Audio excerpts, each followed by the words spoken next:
অ আ ক খ কোনোবাই পাৰিছিল কোনোবাই নোৱাৰিছিল পৰাজনক মৰম নোৱাৰাজনকো দিছিল মৰম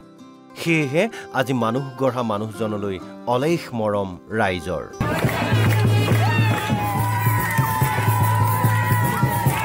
ত্ৰিশটা বছৰে বহু মানুহ গঢ়িলে তেওঁ কোনোবাজন চিকিৎসক হ'ল কোনোবাজন অভিযন্তা হ'ল কোনোবাজন প্ৰতিষ্ঠিত ব্যৱসায়ী হ'ল আন কোনোজনে নিজৰ ভৰিৰ ওপৰত নিজে থিয় হ'ব পৰা হ'ল ক'ব বিচাৰিছোঁ ওদালগুৰি জিলাৰ তামুলবাৰীৰ গৰংপাৰাৰ মানুহ গঢ়া খনিকৰ নিধিৰাম কাকতিৰ কথা এয়া তেওঁৰ বিদায় সম্বৰ্ধনা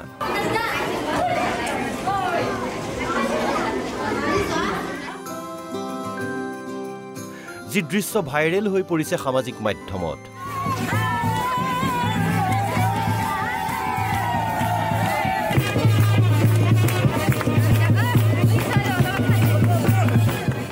যোৱা 31 মাৰ্চত চাকৰি জীৱনৰ পৰা অৱসৰ গ্ৰহণ কৰে 2 নম্বৰ ৰৌমাৰী প্ৰাথমিক বিদ্যালয়ৰ প্ৰধান শিক্ষক নিধিৰাম কাকতিয়ে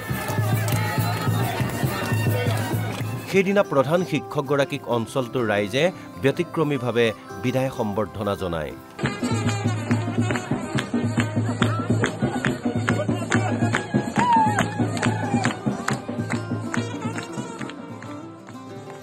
শিক্ষকৰ বিদায় নহয় যেন দৰাক আদৰি অনা হ'ল নিজ গৃহলৈ বিদ্যালয়ৰ বিদায় সভা অনুষ্ঠিত হোৱাৰ পাছতেই বেণ্ড পাৰ্টি ঢোল তাল বজাই সমদল কৰি নিজ গৃহলৈ আদৰি আনে স্থানীয় ৰাইজ ছাত্ৰ ছাত্ৰী তথা শিক্ষক শিক্ষয়িত্ৰীয়ে 30টা বছৰে বিদ্যালয়খনত শিক্ষকতা কৰা নিধিৰাম কাকতিক মৰম চেনেহ শ্ৰদ্ধাৰে জনালে বিদায় সম্বৰ্ধনা মই সুদীৰ্ঘ 30 বছৰ চাকৰিৰ কালৰ অন্তত মই যোৱা 31 তাৰিখে মই অৱসৰ গ্ৰহণ কৰিলোঁ অৱশ্যে মোৰ অৱসৰ গ্ৰহণ কৰাত মোৰ যদিও মই বিশেষকৈ যিখিনি ছাত্ৰ ছাত্ৰী ইতিমধ্যে মানে পাৰ হৈ গ'ল মই 97ৰ পৰা যেহেতু সেইখন স্কুলত সোমাইছিলোঁ 2 নম্বৰ ৰৌমাৰী প্ৰাথমিক বিদ্যালয়ত যিখিনি 97ৰ পৰা মই পঢ়ুৱাই তেওঁলোকক কিছুমান ডাঙৰ ল'ৰা মানে ডাঙৰ মানুহো হ'ল কিছুমানে সেইবিলাকৰ তেওঁলোকে কয় বোলে এটা মোৰ নিজৰ মানে গৌৰৱ কৰাৰ নিচিনা হয় ৰ'দ বৰষুণ বোকা ৰাস্তা খচকি বহু কষ্ট কৰি বিদ্যালয়লৈ গৈছিল নিধিৰাম কাকতি বিদ্যালয়খনৰ পৰা অৱসৰ লোৱা দিনটোত আৱেগিক হৈ পৰে নিধিৰাম কাকতিৰ পত্নীও পোনপ্ৰথমে NB চেনেললৈ মই মোৰ ঘৰত আহি আপোনালোকে ফটো তুলি দিয়াৰ কাৰণে বহুত বহুত ধন্যবাদ জনাইছোঁ তেওঁ এতিয়া হোৱাৰ পিছত তোমাৰ খুবেই ভাল লাগিছে কিন্তু এটা কথা বেয়া লাগিছে যে তেওঁ তাৰমানে বৰষুণ বাৰিষা বতৰত বহুত খোজকাঢ়ি যায় বোকা ৰাস্তা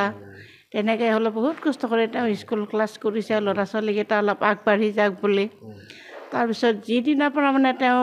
অৱসৰ ল'লে সেইদিনা অলপ বেয়া লাগিছে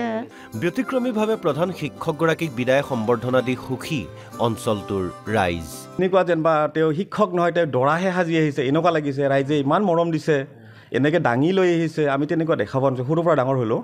আৰু তেওঁ এজন ইমান সন্মানীয় শিক্ষক আছিল বা ভাল শিক্ষক আছিল বুলি কওঁ কাৰণ তেওঁ যদি অকণমান স্কুলত যোৱা দেৰিও হয় তেতিয়া তেওঁৰ স্কুলৰ পৰা ল'ৰা ছোৱালী বোলে নিব আহে ঘৰত বোলে ছাৰ কিয় যোৱা নাই কিয় দেৰি হ'ল এই ক্ষেত্ৰত মই প্ৰথমে NBTVক মই এটা দিছোঁ মোৰ এটা নমস্কাৰ দিছোঁ সেইদিনাখন হৈ আমি ক'ব লাগিব যে তেখেতৰ যিটো বিদায় মিটিং আমি খুব সুন্দৰভাৱে এটা পৰিৱেশ পালোঁ তেওঁ কিন্তু আমাৰ এই সমাজৰ লগত সম্পূৰ্ণভাৱে জড়িত আছিলে শিক্ষক হিচাপেও তেওঁ আমাৰ ইয়াৰ ক্লাব বা আমাৰ সমাজৰ যিটো আপোনাৰ আছে সমিতি আছে তেওঁ লগত জড়িত হৈ আছিলে সঁচাকৈ ক'ব গ'লে একদম বহুতখিনি গৌৰৱৰ বিষয় যেতিয়া নেকি আমি 2 নম্বৰ ৰৌমাৰী গ'লোঁ তেওঁৰ স্কুললৈকে ৰাইজ যেনেকৈ সমাগত হৈ তেওঁক যেনেকৈ বিদায় সম্ভাষণ দিয়াৰ কাৰণে আশ্বাস ৰাখি আছে আজি ঢোল পেঁপা লৈ সেইখিনি দেখি বহুত মৰ্মান্তিক খুব মানে লাগিছে আমাৰ এই অঞ্চল অতি পিছপৰা মানে অঞ্চল আছিলে য'ত নেকি আপুনি গাড়ী মটৰৰ কথা আপুনি ভাবিবই নোৱাৰে চাইকেলখন লৈও আপুনি যাব নোৱাৰা তেনেকুৱা এটা পৰিৱেশ আছিলে এই অঞ্চলত গতিকে সেই সময়তে তেখেতে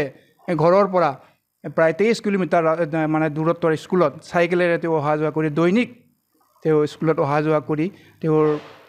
যি নেকি কৰ্তব্য পালন কৰিছিলে বিদায়ৰ দিনা ৰভা দি ভোজ ভাতৰো আয়োজন কৰিছিল নিধিৰাম কাকতিয়ে প্ৰায় 400 লোকৰ বাবে ভোজৰ ব্যৱস্থা কৰে নিধিৰাম কাকতিয়ে সঁচাকৈ এজন শিক্ষকৰ প্ৰতি থকা ৰাইজৰ এনে মৰম আন প্ৰতিজন শিক্ষকৰ বাবেই প্ৰেৰণাৰ উৎস লগতে সোঁৱৰাই দিয়ে আন আন অঞ্চলৰ ৰাইজকো এজন শিক্ষকৰ প্ৰতি থাকিবলগীয়া নিজৰ দায়িত্ব শ্ৰদ্ধা তথা কৰ্তব্যৰ কথা গোৰেশ্বৰৰ পৰা দীপাংকৰ দাসৰ ৰিপৰ্ট NB নিউজ